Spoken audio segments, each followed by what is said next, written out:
Greetings, my people, from the Great Start Studio, where we ask the question, how good do you want to be? I have these drumstick illustrations that I do when I talk to the students. I have my stick just like this. I'm explaining things along a scale, along a spectrum. I can't talk without a drumstick. These are like the 30,000 foot view, the giant space that's healthy, that's efficient for us to place the work of the actual series that I have my students pass through. Today, I want to talk to you about soft versus loud. These two ideas are huge on the drums, and once again, there's kind of a bell curve that happens where people stay in a certain sort of range that they're just the most comfortable in. They tend to practice that way, they tend to play that way. But music is a full spectrum event, especially when you're trying to be a hired person for all of these different kinds of shows. I want everything on the buffet table to choose from. I want as many different colors to paint with as possible. If somebody wants to play, have me play as hard as I can play, I will play as hard as I can play. If they want me to play as soft as I can play,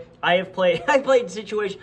I played with a 3-time Grammy-nominated blues artist. We played at this casino, and the casino had a dB meter in the lounge part that they wanted the bands to be under. The strange thing about this casino was they wouldn't even allow dancing. They had bands, they wouldn't even allow dancing. They would actually ask people to stop dancing. It was totally weird back then. So what happened is the sound guy comes up. He goes, "Hey, I got to tell you that they have a dB limit here, and well, you're not going to be able to use drumsticks." I go, "You're not going to be able to use drumsticks?" I go, "Can you just trust me? I grew up like in church trying to play as quiet as I could possibly play, and I've studied this way." And I go, "Can I do it?" He goes, "No, I'm serious." He goes, "I haven't had a single drummer that's been able to play quiet enough in here for that."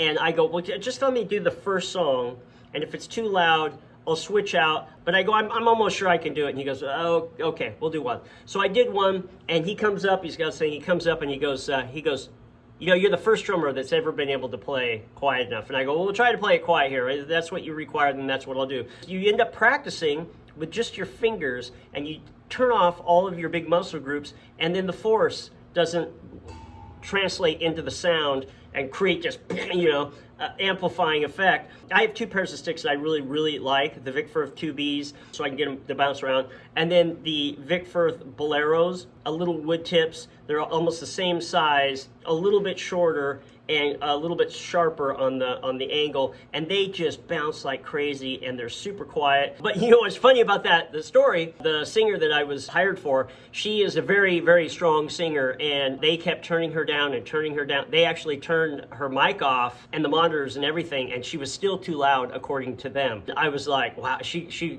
was so mad. I've never seen it like this. She was like, I'm never playing there again. I was like, well, now you know how drummers feel.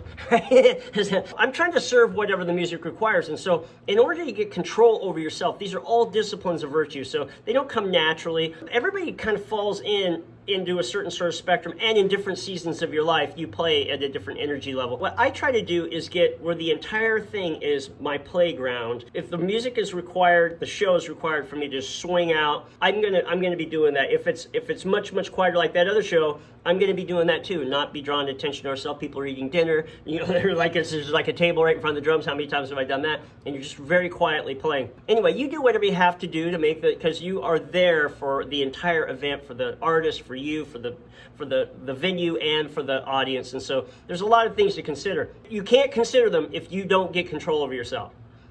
The ultimate volume control is you. It's discipline. Soft is hard to play. It's difficult. Loud is difficult to play. They are both totally different, physically demanding things to do. You have to get control of yourself. The point of it is if you're playing soft, you want to play soft for a long time. Now, soft doesn't mean slow. This is where it gets really difficult. Soft and fast, really difficult. What you want to do is to try to get control of yourself in all of these dimensions so that whatever the music requires, that you are able to step up to that. Now, if you're in a full spectrum situation where you can play any volume you want, and you're in a full spectrum band where they are very vibrant, from very soft to very loud, you get to express yourself completely across this range. Each limb, you need control of every single limb, soft, it's almost like an accidental note. It's like you're leading up out of the surface, and then strong is where you're playing into the surface. More arm, finger, arm, finger. Dave Garibaldi changed my life when he wrote this book, Future Sounds. Future sounds changed my whole life because of this 2 sound level concept between ghost notes, regular notes. So you start creating this palette of one limb having to control from soft to loud without it affecting your other limbs. These are real problematic disciplines for people to learn because, quite frankly, they almost never really work on it. Not really.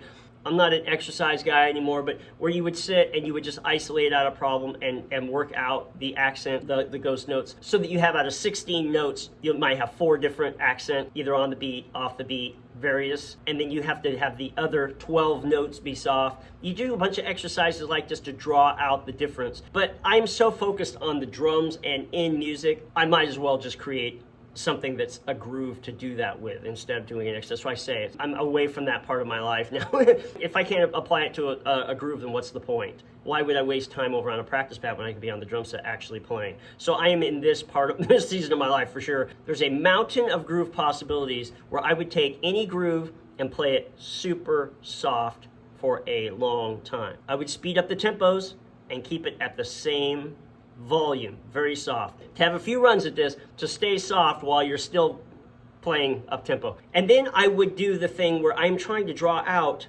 soft to loud in different parts, different limbs of my body.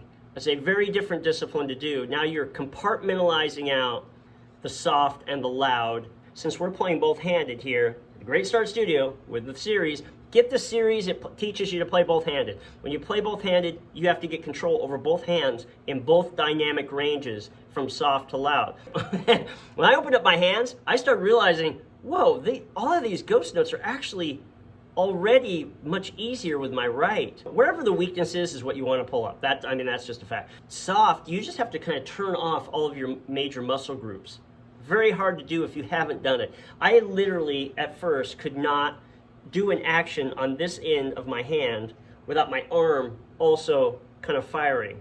And so I remember I had to actually just sit and hold my arm down, and on a practice pad I just do my thing where I'd watch a movie, I'd have a little thing to work out, and I would go, okay, this is the thing I'm going to do for the 2 hours of the movie, and I would just sit here and do this thing, and I would just do it over and over. I had never really rolled my thumb had never moved. I was taught where my thumb was very fixed, and then once I realized how to create a space in there, it gave me all this dynamic room. It was crazy, all these different things that you can do on this side of your hand.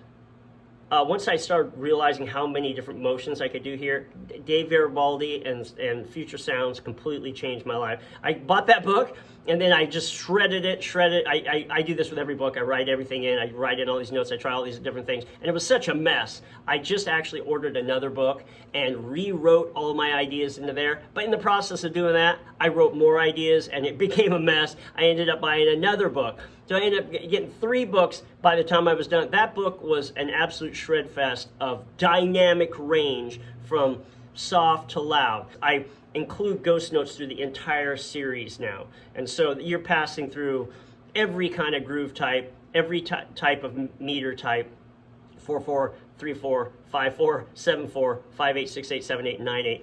In all your major types with ghost notes and both handed, right? So once you start passing through that, I would never go back to anything else. And that's the complete stairway to heaven, really, right there. Is you just walk right through the series and it gives you all that stuff. The point of this is it's a full spectrum. You have to be in charge of you. That you want to be a person that somebody says, hey, are you available? I got a show, I have a band, I got your name, and you just say yes. You just say yes, and you just say, oh, I'm on it, because you've prepared all the dynamic from soft to loud. There is a real technique problem difference on both ends of these spectrums, and you have to get control of the entire thing. If you ever watch people who are really dynamic players, Vinny Colaiuta is very dynamic. He can play very, very strong and very, very soft, and he could be playing very soft and then just turn it on. And then this dynamic is like a huge, huge thing to work on. People don't work on it enough. They do not work on it enough. Now what you want to do is take any of these grooves and start applying them to them. I just did a video that was on slow versus fast.